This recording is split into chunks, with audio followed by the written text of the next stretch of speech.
Quando a conversa é boa, a coisa acontece rápido, né? Passa rápido o tempo. Então, combinamos de voltar aí. Doutor Marcos Salderman, a gente estava numa conversa bem tranquila e eu acho que todo mundo estava gostando aí.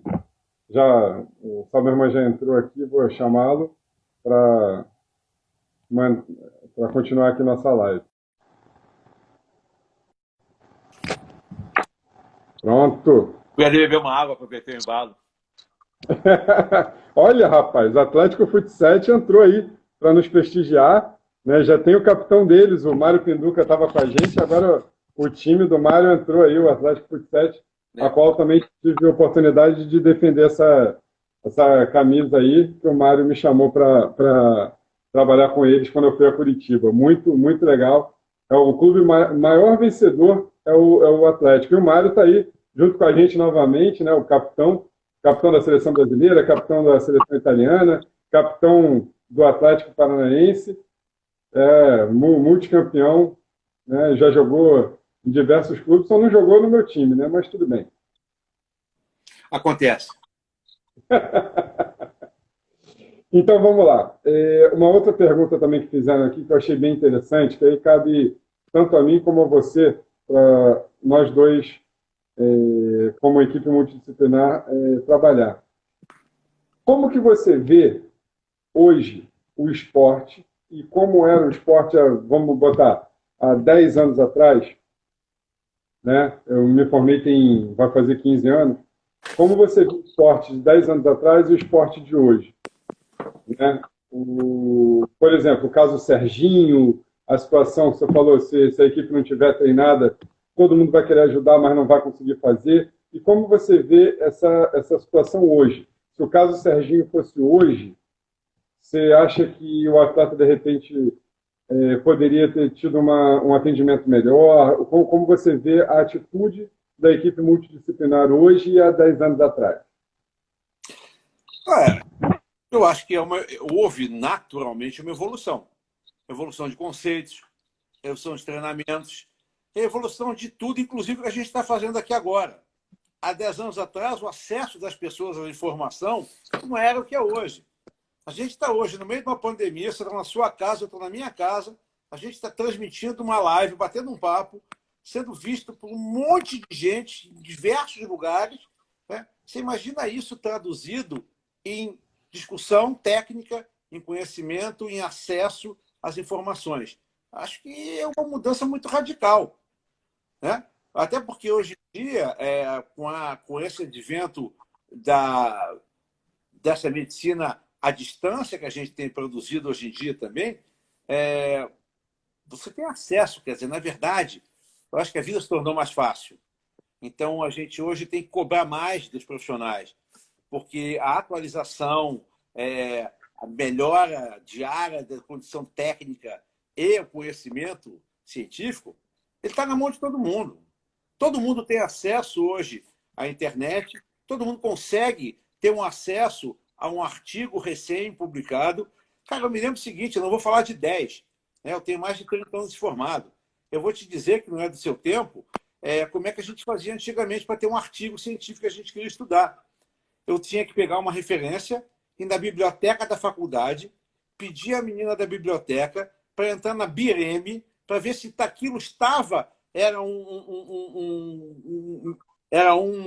livro que estava dentro dos anais da BIREM, para ela solicitar o artigo, para enviarem, para fazer uma xerox para chegar na minha mão. Olha só. A gente, quando estudava antigamente, e os livros, a maioria dos livros que vinham para cá, e que chegavam aqui traduzidos, chegavam com 4 anos, 3, 4 anos já de edição. Hoje em dia você tem os livros textos que a gente tem em casa, que são os livros que dão suporte para a gente nas condutas médicas, eles estão ali do lado para que a gente estude, para que a gente leia, reveja conceitos. Mas você está a um clique de um artigo lançado há uma semana. Está a um clique de uma técnica nova que está sendo realizada em uma semana. E hoje você tem canais de treinamento online, você vê o procedimento, você consegue treinar e interagir. Então, não tem comparação do que era 10 anos atrás. Há 10 anos atrás, você não tinha uma equipe multidisciplinar. Eu não sei te responder, mas você sabe responder. Há quantos anos existe a enfermagem do esporte? Na verdade, a enfermagem do esporte ela nunca existiu tecnicamente, né? Foi uma determinação da minha categoria, né? Do COFEN, que é o órgão federal, em 2018, se eu não me engano. Ou 2018. seja, 2 anos. 2 anos. Você imagina como é que era antigamente. Eu vou dizer como é que era antigamente. Antigamente você tinha médico e Deus. Um do lado do outro, assim, eventualmente Deus no segundo patamar e o médico no primeiro patamar. E o que o médico determinava era feito, era verdade. Cara, a história recente de alguns atletas, que eu digo recente, são 20, 30 anos, demonstram inúmeras carreiras interrompidas por atos médicos mal realizados ou mal indicados. Né? Da mesma maneira que você falou. O nosso atleta que hoje faz 16 anos, o João, disseram que ele não chegava aos 12.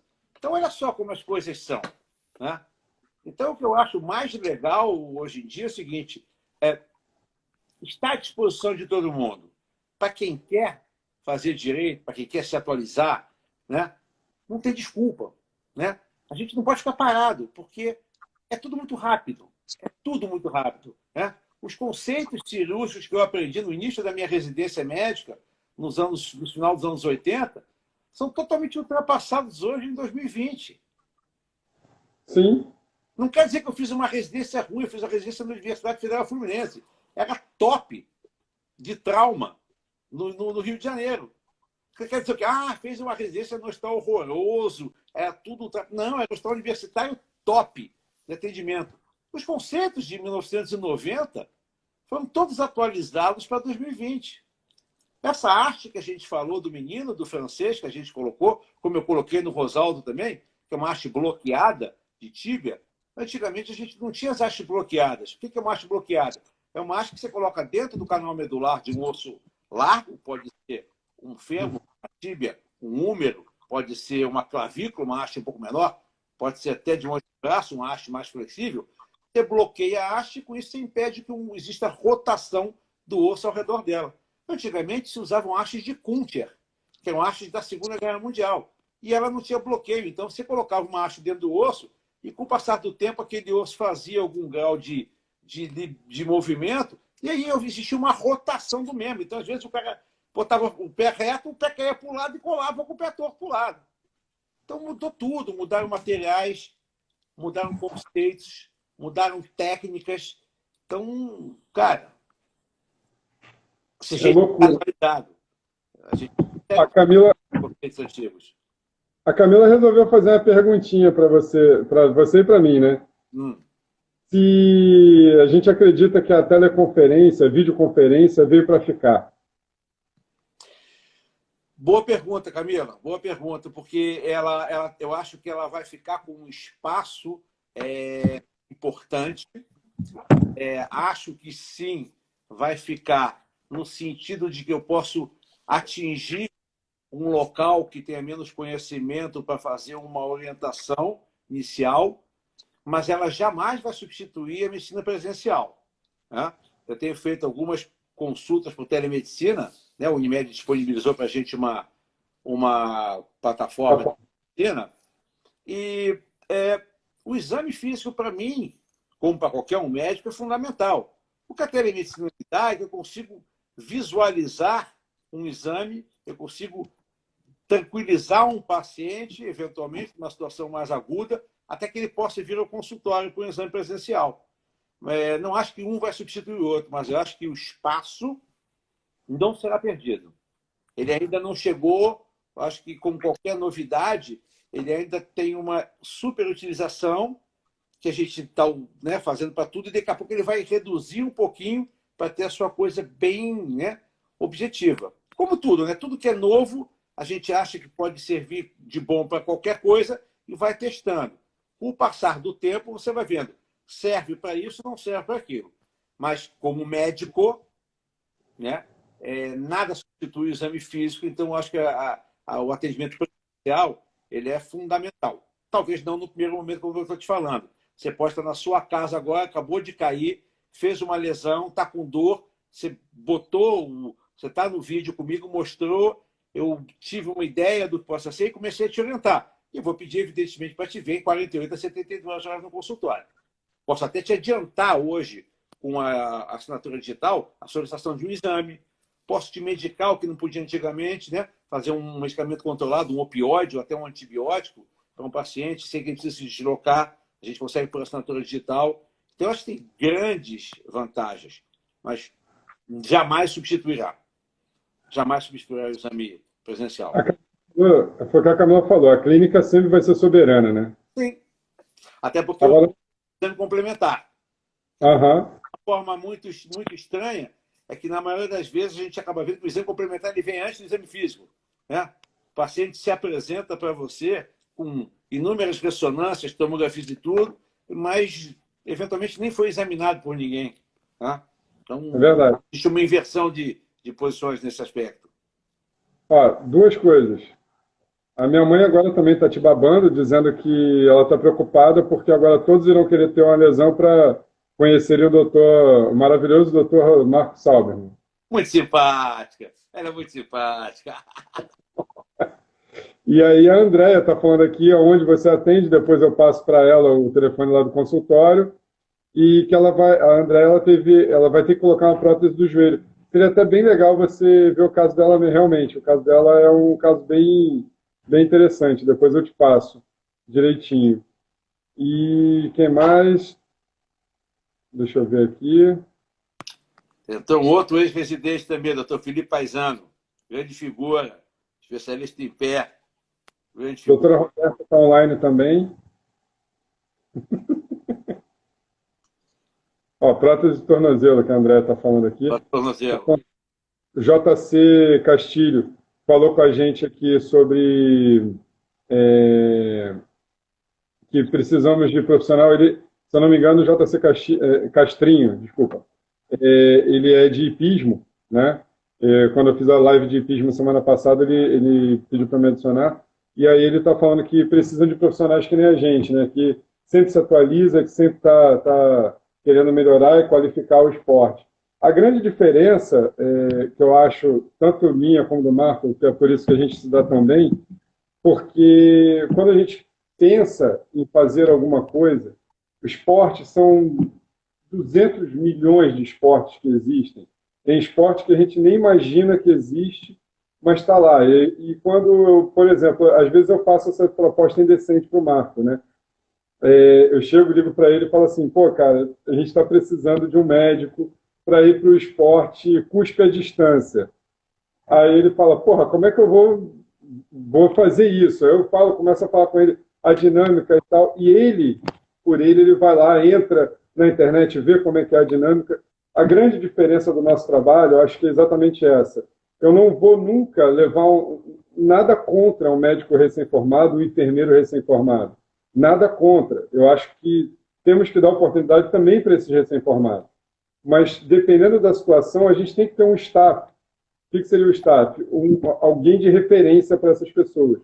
Não adianta eu chegar e botar o cara a jogar os leões.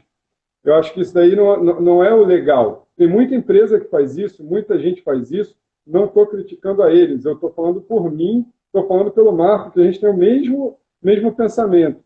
E o diferencial da Medsport, da Presta Info, é exatamente esse. Nós não somos o melhor preço, nós não vamos ser o melhor preço, mas nós vamos ser os profissionais capacitados. Que foi o que o Marco falou na live anterior. Quando você entra, de repente, numa situação de luta, no MMA, você tem 1 minuto ali para diagnosticar o cara, para saber se o cara está apto ou não à luta. E eu falei o MMA porque é proporção gigantesca de grana. E se você eliminar esse atleta, ele vai perder a bolsa. E ele perdendo a bolsa, ele vai ficar desiludido e tal. Esse cara pode até abandonar o esporte. Que também fizeram essa pergunta. Então, assim, você tem 1 minuto para decidir. E não é só o médico, o enfermeiro, o fisioterapeuta. Nós temos ali 1 minuto que se transforma 1 minuto para a gente é muito rápido e para o atleta esse 1 minuto passa a ser 1 ano. É muito complicado isso. As pessoas têm que entender. A Lúcia perguntou aqui alguma coisa que eu não vi. Eu pus uma prótese no quadril há 6 anos. Estou ótima. Meu ortopedista também é top. Doutor Berlê Assad. Acabei de mandar para ela. O Bernier é um grande menino, formação do Hospital Miguel Couto, especialista em quadril, brilhante ortopedista. E tem com a gente na live também acompanhando o Marcelo Soares da Silva, que foi durante muitos anos médico do Flamengo. Trabalhou numa equipe grande do Flamengo e sempre esteve ligado no futebol, profissional de qualidade, super atualizado, está sempre nos eventos, né, da Sociedade de Medicina Esportiva. Um cara belo parceiro que eu tenho na ortopedia e na medicina esportiva. E qual é a sua especialidade, né, dentro da ortopedia? Que as pessoas elas não sabem também, acham que é tudo uma coisa muito, muito ampla, né? Mas não, existem as especialidades, né? Verdade, quer dizer, a ortopedia ela é muito ampla. Eu, como eu estou te explicando, como a gente tem uma velocidade muito grande de mudanças de materiais, de técnicas, dificilmente você consegue fazer hoje tudo, né? O ortopedista que faz tudo hoje, na verdade, não faz nada, né? Porque ele faz a clínica ortopédica, mas ele acaba sendo um portador de muitas informações, mas ele não consegue atuar de uma forma geral. Então, o que eu tenho como subespecialidade? Eu, como qualquer ortopedista, chefe de serviço, diretor de hospital, eu sou um cirurgião de trauma. Então, acidentes de qualquer monta, desde uma unha encravada, uma amputação de ponta de dedo, até grandes amputações, passando por várias fraturas. E eu tenho a subespecialidade da cirurgia artroscópica. Eu faço cirurgia de ombro, faço cirurgia de joelho, artroscopia de quadril, artroscopia de cotovelo e de tornozelo, né? Então, eu sou especialista na cirurgia artroscópica, que é uma técnica, né? A artroscopia não é uma mágica, é uma técnica pela qual a gente consegue fazer alguns procedimentos sem grandes incisões, mas a minha subespecialidade maior ela é a de cirurgia de ombro e joelho, onde eu fiz formação aí no Brasil e fora do Brasil, com umas figuras bastante importantes. E é muito importante isso daí, porque fala exatamente isso. O ortopedista ele não é um médico de família, né, como era antigamente. Né? O ortopedista ele realmente ele tem que ter a subespecialidade dele, porque senão vira bagunça, né? Como você falou, o cara que faz tudo na verdade não faz nada. Diego, na verdade, quer dizer, eu vou dizer assim, eu atendo de tudo no meu consultório, mas o que eu quis dizer é o seguinte: se eu tiver um paciente com uma indicação cirúrgica de coluna, eu vou encaminhar o especialista em coluna. Porque, Lógico, lógico. diferente da geração passada, quando eu te falei, que o doutor estava um patamar acima de Deus, que ele fazia tudo e ele produziu grandes sequelas, hoje em dia não existe mais espaço para isso. A minha geração, que é essa geração que está com 30 anos formada e tudo, é uma geração, primeiro, de muito bons profissionais de formação e muitos amigos. Então, a gente trabalha em grupo. Eu tenho um especialista de pé que vai operar o pé dos meus doentes. Por quê? Porque ele vai operar um pé com uma técnica melhor para o meu paciente do que eu. Não é quer dizer que eu não sei operar um pé. Exato. Eu posso fazer uma prótese de quadril? Posso fazer uma prótese de quadril. Eu vou levar 3 horas operando com uma incisão de, sei lá, 20 centímetros. Mas eu tenho o doutor Rincon, que é um cara que só faz isso na vida, eu opero os meus doentes, que faz a mesma cirurgia que eu, em 1h20, com uma incisão de 10 a 15 centímetros. Então, a gente tem que pensar no benefício do paciente. Não existe mais essa possibilidade de você ser onipresente. Logicamente, quando eu tenho um paciente meu que vai fazer uma cirurgia de quadril com Rincon, eu estou presente, porque eu sou o médico do paciente. Só que quem opera é o especialista em quadril. O especialista em mão, opera mão. O especialista em pé, opera pé. Ou em coluna, coluna. Eu acompanho o meu paciente sempre. Eu sou o clínico desse paciente que indica, mas não sou executor, porque eu não domino todas as técnicas. Eu não tenho tanta habilidade para operar com a última técnica descrita melhor possível todos os locais do corpo. É inviável isso. Por isso existe a subespecialidade. Eu acho que isso é extremamente importante. Não é nenhum demérito para o ser humano que ele não saiba fazer um negócio, que ele diga, não, eu estou encaminhando para o Diego, que o Diego faz isso melhor que eu. Isso é um benefício para todo mundo, um benefício profissional para mim, que me protejo de complicações, e o maior beneficiário é o paciente e o atleta, porque ele vai ter um cara que está up to date, aquele cara que, enquanto eu opero 10 quadris por ano, o cara opera 500. Logicamente, o cara que opera 500 tem muito mais habilidade que 10. Da mesma maneira, quando ele tem um joelho para operar, que ele opera 20, ele manda para mim, que eu opero 500. Então, é isso. A gente se divide e se complementa. Tá? E o benefício maior disso tudo é do paciente, é do atleta. Acho Sem que dúvida. não tem como voltar a isso. Já vou responder a Jaque, mas assim, uma coisa que fica clara também, o Marco ele é emergencista, vamos dizer assim. Ele trabalha em emergência traumática. Então o cara chegou, ele pode ser o cara que caiu de moto ou o cara que teve uma lesão no futebol. Tanto faz. Ele vai fazer o atendimento. Se tiver que operar, ele vai operar, é isso que ele está falando. Mas a técnica de operação são técnicas diferentes. E cada médico vai ter sua conduta e sua técnica operatória. Então, consequentemente, o cara que se especializou naquilo, o cara que se especializou em pé, o cara que se especializou em joelho, o cara que se especializou em ombro, ele realmente ele tem uma técnica mais apurada. Não é que o médico não saiba fazer, pelo contrário, sabe. Ele está apto a fazer também, só que ele tem uma técnica menos apurada do que o outro, porque o cara faz 500 e o outro faz 10. E a Jaque perguntou para você aqui, dentre as especialidades... Isso. Das melhores, da especialidade melhor, as cirurgias ligamentares são cirurgias tanto no joelho como no ombro. As cirurgias de instabilidade são muito legais, porque elas te dão a possibilidade de reconstruir uma anatomia e o resultado é absolutamente fantástico. A reabilitação Então, as doenças dos ombros luxados, né, aqueles ombros que saem do lugar com frequência, a gente faz uma cirurgia muito limpa, muito anatômica, muito bonita, e do ligamento cruzado, que é uma cirurgia que tem um volume absurdo, e que você tem o prazer de ver a reabilitação 100% dos atletas. Realmente são as cerejinhas do bolo. Vamos mudar de assunto sobre cirurgia de ombro, vamos? Sabe, seu ombro melhorou muito depois que você parou de chorar. Já fui atendido pelo Dr. Marco Salverman já. Meu ombro, graças a ele, meu ombro tá aí apto a fazer muita coisa. Mas ele até se assustou quando eu falei para ele a medicação que eu estava tomando. Eu estava tomando uma dose cavalar de analgésico e, graças a ele conseguiu fazer com que meu ombro não fosse operado. Camila, fala. Qual é o seu ombro, Diego? Tem que lembrar disso também. Tem que lembrar que nem toda lesão é cirúrgica. Exatamente. Muito importante ressaltar. Essa história de que tudo é cirúrgico é muito perigoso. Tome muito cuidado quando você estiver com um médico e diga que a única solução é operar, e de preferência rápido. Quando alguém quer te operar muito rápido, tem alguma coisa errada.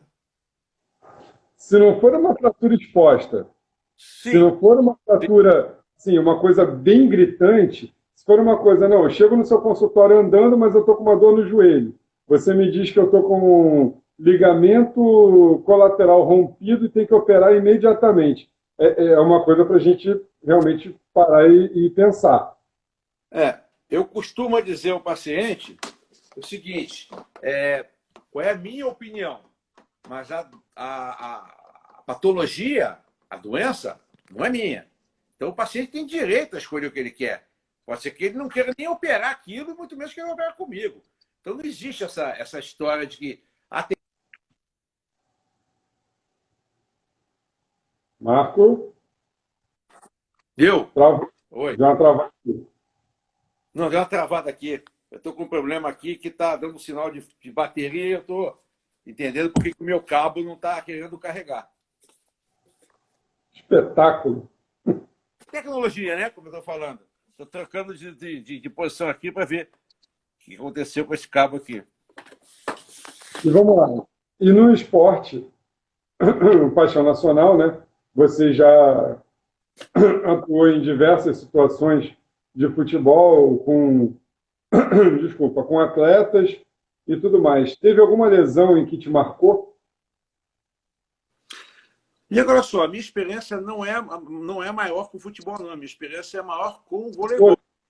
Eu sei. Com o voleibol. E com o voleibol, na verdade, eu me lembro de uma atleta da seleção brasileira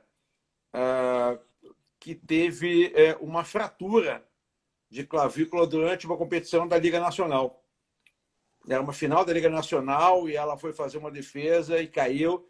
E a fratura de clavícula, não obrigatoriamente sendo exposta, né? Como a clavícula é um osso muito subcutâneo, a deformidade ela é muito grosseira, né? E fora isso, também um outro atleta também do voleibol masculino caiu e fez uma luxação de cotovelo, que também é uma deformidade grosseira, né? Então, são lesões que chocam mais a gente. Ó, atende aonde? Vou encaminhar meu irmão, o rei dos acidentes. No último agora, em março, ele fraturou a cabeça do rádio e o processo estiloide da una, e o húmero, que já era ruim, piorou. Pô, espetáculo para você, hein? Pô, Jaqueline fez uma lesão grave, seu irmão, no cotovelo, né? É uma lesão que dá instabilidade, processo estiloide, né? E mais cabeça de rádio, isso compromete um pouquinho da função do cotovelo.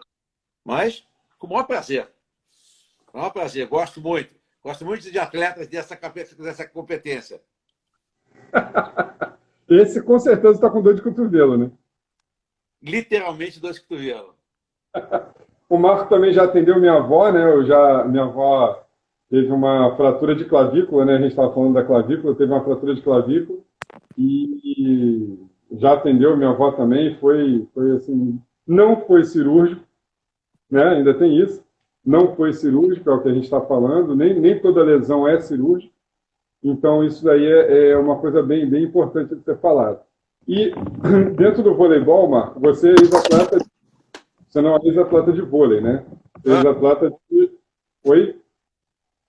Fala. Qual foi a tua especialidade como atleta? Eu joguei voleibol há muitos anos, e joguei handebol universitário também durante muitos anos. Quando moleque eu jogava futsal, mas jogar como competidor mesmo era voleibol. Joguei pelo Botafogo, fui campeão carioca, joguei muitos anos no Botafogo, uma época boa de vôlei, né? Foi o bagrinho do nosso querido amigo João Grangeiro, né? Eu era ainda mirim infantil, o Grangeiro já perturbava a gente, né?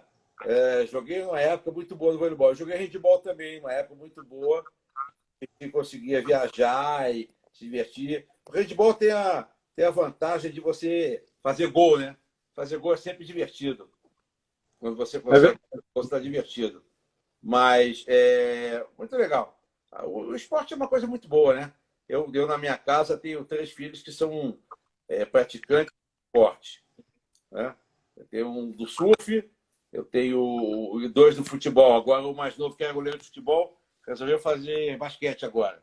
Aproveitando o tamanho dele, ele resolveu fazer basquete. Então, os 2 do futebol. Agora, o mais novo, que é goleiro de futebol. Agora, o pessoal, eu acho engraçado o seguinte: as pessoas elas têm medo de perguntar online, perguntar na live. Ih, Marco saiu. Espera aí que eu vou chamar ele aqui de novo. Caiu aí. Ele deve estar tocando o equipamento dele, provavelmente.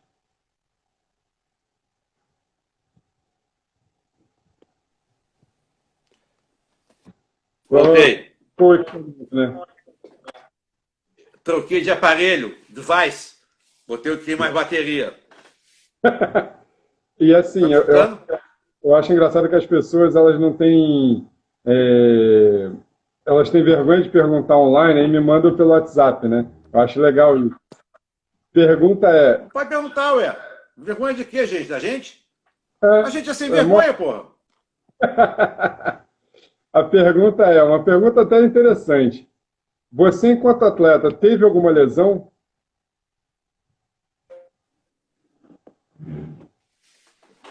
Se eu tive alguma lesão como atleta? Congelou você agora. Tá, não. Tá me ouvindo? Agora eu tô. Tinha dado congelada. Tive Isso. sim. Eu como atleta tive lesão sim. Eu tive durante uma competição, uma final de jogos universitários, eu tive uma tendinite de bíceps jogando handebol. E aí, logicamente, fui procurar o médico na época e era alguém que não era ligado ao esporte. O que fizeram? Botaram um gesso axilo-palmar no meu braço. Ou seja, desde a axila até a mão. Não preciso te dizer que na véspera do jogo eu entrei na banheira com o gesso, tirei o gesso para poder jogar a final, porque não tinha como não jogar. né? Então, realmente foi uma aventura de esportista amador, mas não teve jeito. O médico não teve nenhuma habilidade para poder me tratar. E perguntando se eu já tive lesão quando eu era atleta. Tive. Eu tive uma lesão de ligamento, eu tive uma ruptura parcial de ligamento colateral esquerdo e tive uma lesão patelar também. Uma lesão séria, que para a época, isso aí a gente está falando início dos anos 2000, né? Há 20 anos atrás, eu tive essa lesão, e aí, na época, o doutor José Luiz Runco, doutor Clóvis Munhoz e doutor, saudoso doutor, esqueci o nome dele, o que era da seleção brasileira antes do Runco, o Lídio.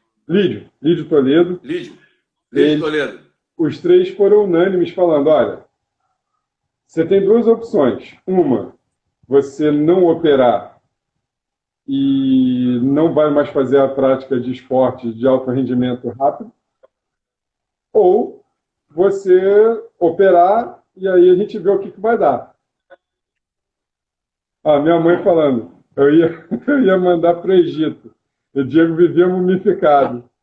Mumificado. Cara, eu tive lesão, se não me engano, foram 8 lesões na perna esquerda, 9 lesões na perna direita. Tive lesão em braço, punho, dedo. Dedo eu quebrei todos os dedos da mão eu quebrei. Jogava vôlei.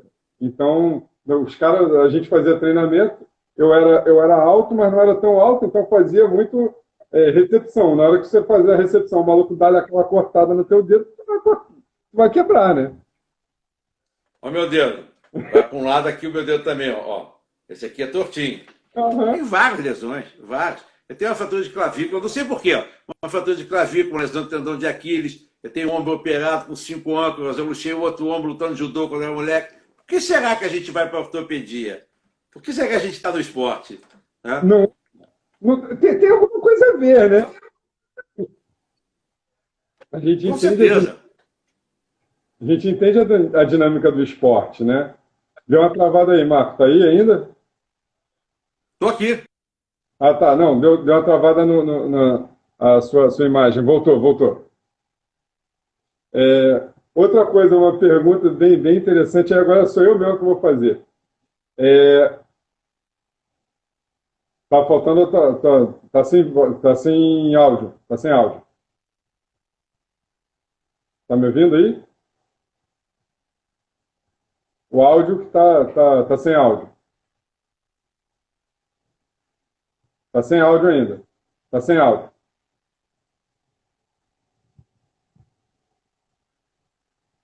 Sem áudio de novo. Vou te tirar e vou colocar de novo. Espera aí.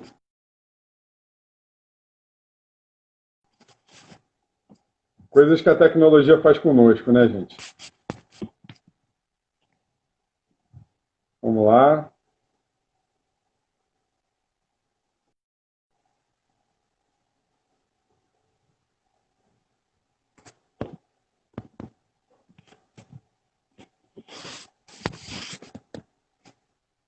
Tecnologia sempre deixando a gente cair.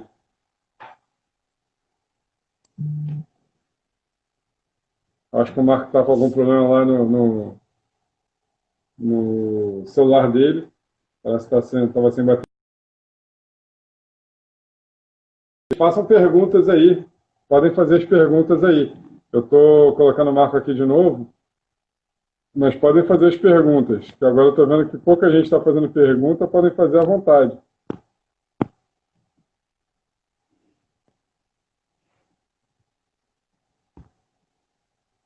Em outubro completa 7 anos da minha cirurgia de quadril. Mas você operou por quê, Lúcia? Motivo da tua operação? Tu era atleta de quê? De futebol ou não?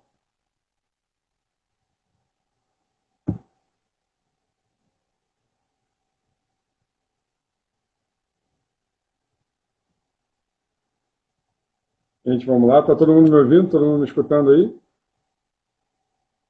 Artrose.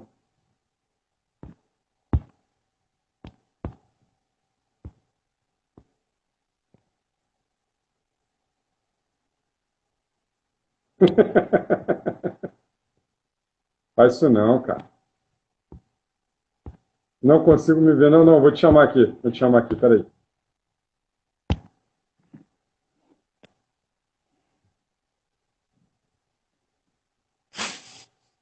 Tecnologia, gente. A tecnologia às vezes é bom, às vezes é ruim. Vamos lá.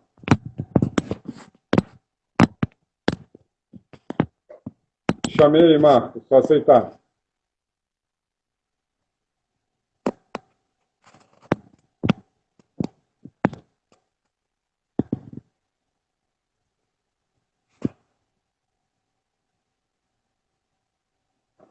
Quem tem dúvida pode fazer as perguntas aí, que a gente vai tentar ao máximo melhorar.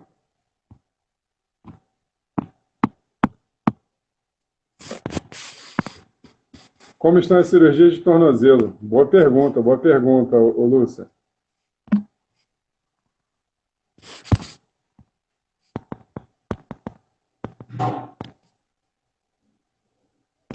Tá, eu estou tentando te mandar aqui de novo.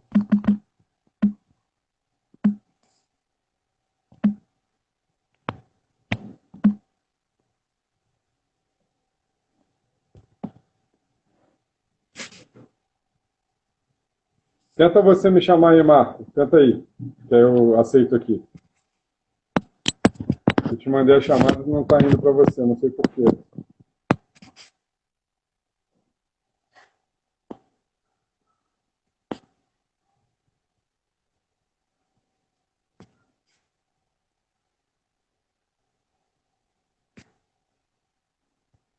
Mandei de novo.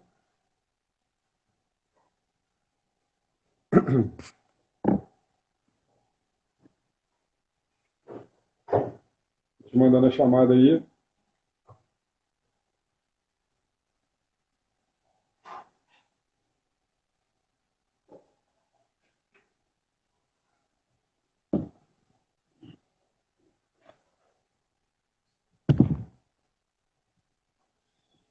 Consegue me mandar o teu convite, ô Marco?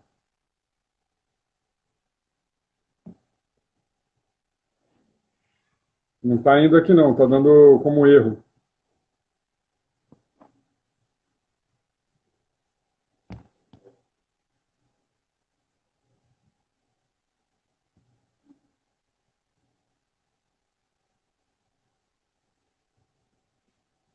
Mas você jogava o quê, Lúcia?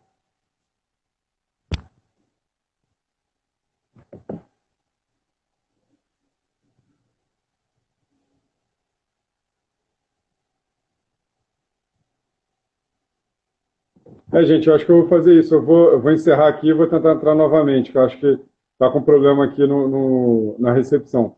Eu vou entrar, vou sair e vou entrar novamente, tá bom? Que eu chamo o Marco aqui. Já voltamos, só um instante. Opa, acho que voltou aqui o Marco, consegui chamar ele aqui.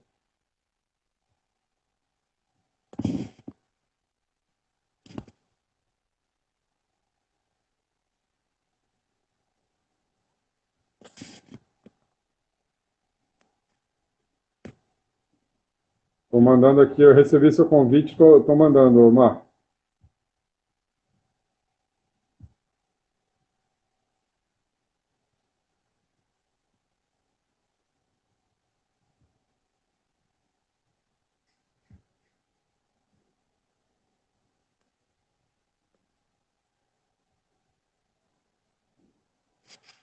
J. Castrinho, deixa eu vou encerrar isso aqui e vou voltar, só para concluir aqui, porque não tá entrando, a gente não está conseguindo fazer a conexão de chamada. Eu vou terminar essa aqui e aí eu chamo vocês de novo.